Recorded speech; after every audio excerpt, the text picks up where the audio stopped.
यार यहाँ से बहुत दूर चली जाऊं, कुछ दिनों के लिए ना किसी को ना मिलूं, बस मुझे किसी से बात ही नहीं करनी है, मैं यहाँ से बहुत दूर चली जाना चाहती हूँ।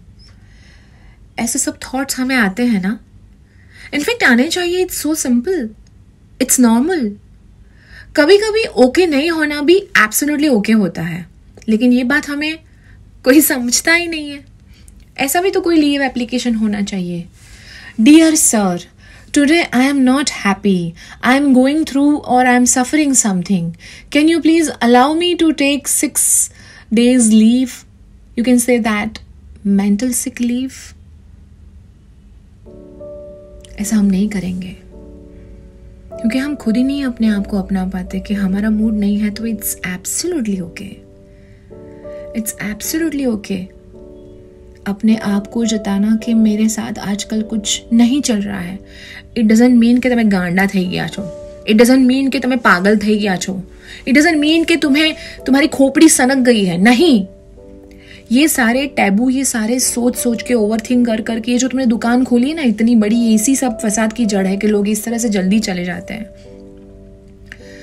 इतना बड़ा उसका पूरा घर, उसकी फैमिली, एक इंसान इतनी सारी फिल्में करता है, करोड़ों रुपए कमाए थे सुशांत सिंह राजपूत ने, क्या 4 लोग नहीं कमा पाया होगा?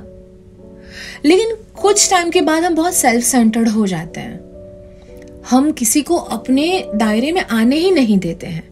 कभी कभी हमें ऐसा लगता है कि क्या जरूरत है, लोग मेरे बारे में क्या सोचेंगे। हाँ, तुमने तो ये ठेका लेके रखा है कि तुम कुछ बोलोगे तो लोग तुम्हारे बारे में सोचेंगे। At the end of the day क्या हुआ? 4 लोग एक ही दिशा में जा रहे थे, तुम्हें ले गए। 4 लोग तुम्हारे बारे में क्या सोचेंगे, इसलिए तुम अपनी बातें नहीं शेयर करोगे।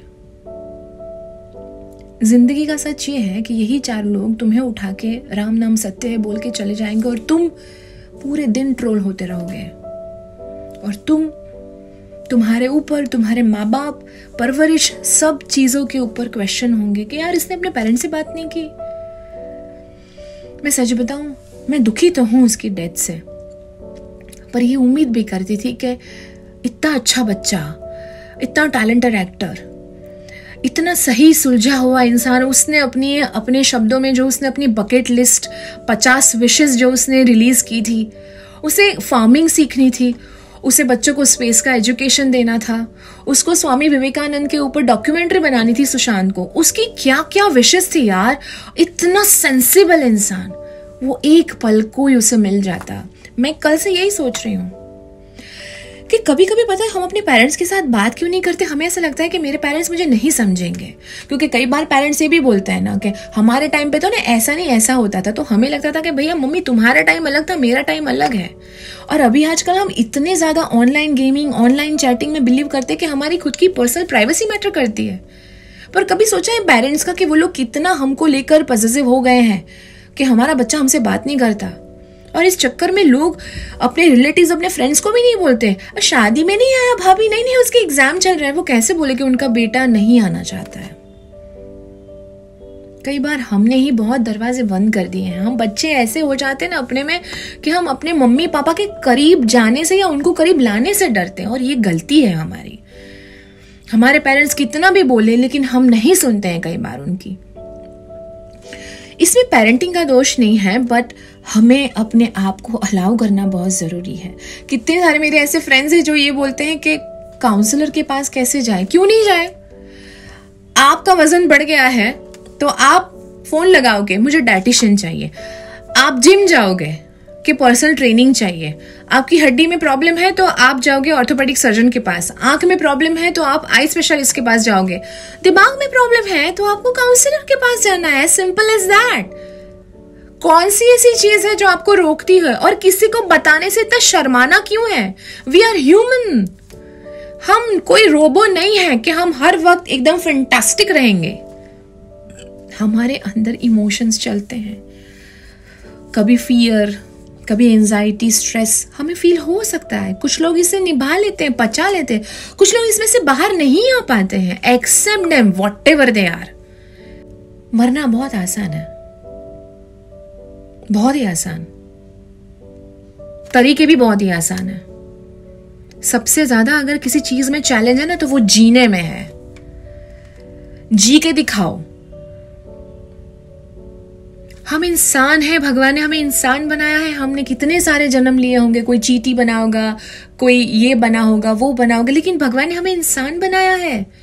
हम उसे डिसरिस्पेक्टफुल नहीं हो सकते। हमें कोई हक नहीं है अपनी जिंदगी को अपनी मर्जी से खत्म करने का। 3 इडियट्स में वो डायलॉग है ना कि जब भी बुरा विचार आए अपने वॉलेट में अपने मम्मी पापा का फोटो रखना, क्योंकि हमारे जाने के बाद सारे सवालों के जवाब उन्हें देने पड़ेंगे। और वो सबसे गंदी चीज है। हम तो चले जाएंगे लेकिन वो हर रोज मरेंगे। अगर आपको कभी भी कुछ भी हो, प्लीज टॉक टू देम। अगर फ्रेंड नहीं है, फैमिली में कोई नहीं है, मम्मी से बात करो, पापा से बात करो। आपके बच्चे कुछ दिनों से ऐसे ही सुनमुन है, चुप रहते हैं, please talk to them. As a parents नहीं, एज अ दोस्त बात करो। आपके आसपास ऐसा कोई है जो हमेशा डल कपड़े पहनता है, सैड म्यूजिक सुनता है, अंधेरे में रहता है, प्लीज टॉक टू देम। कोई ऐसा दोस्त है जो पिछले कई दिनों से सोशल मीडिया पे सैड कोट्स डालता है, या फिर मैंने अभी अभी कुछ दिनों पहले ही बोला था कि ये सारी नेगेटिव साइंस हैं, प्लीज ऐसे लोगों से बात कीजिए, ऐसे लोगों से कम्युनिकेट कीजिए, ऐसे लोगों को समझाइए कि I am there for you. मुझसे बात कर सकते हो तुम।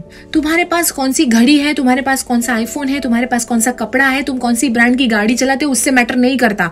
तुम किसी की बात कितनी सुनते हो, तुम कैसे किसी को फील कराते हो, वो सबसे बड़ी अमीरी है, ये मैं मानती हूं।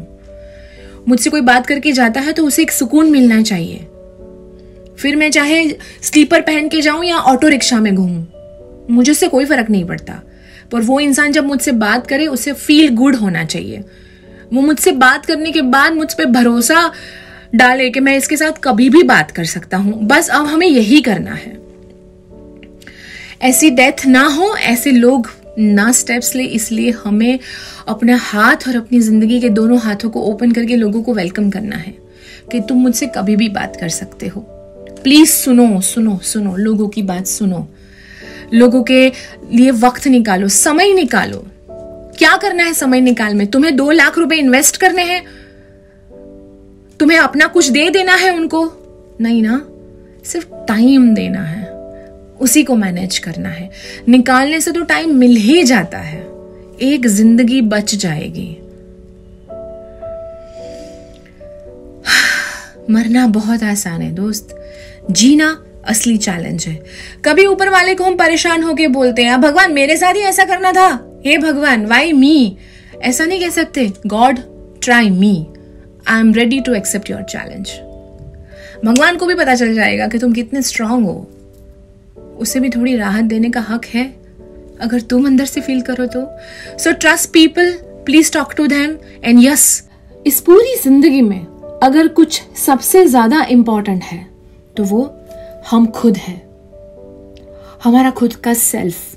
और इसकी जिम्मेदारी, इसकी रक्षा करना भी हमारी जिम्मेदारी है। सो बिना कायर बने, बिना अपनी चैलेंजेस से हारे, लड़के दिखाओ, जी के दिखाओ।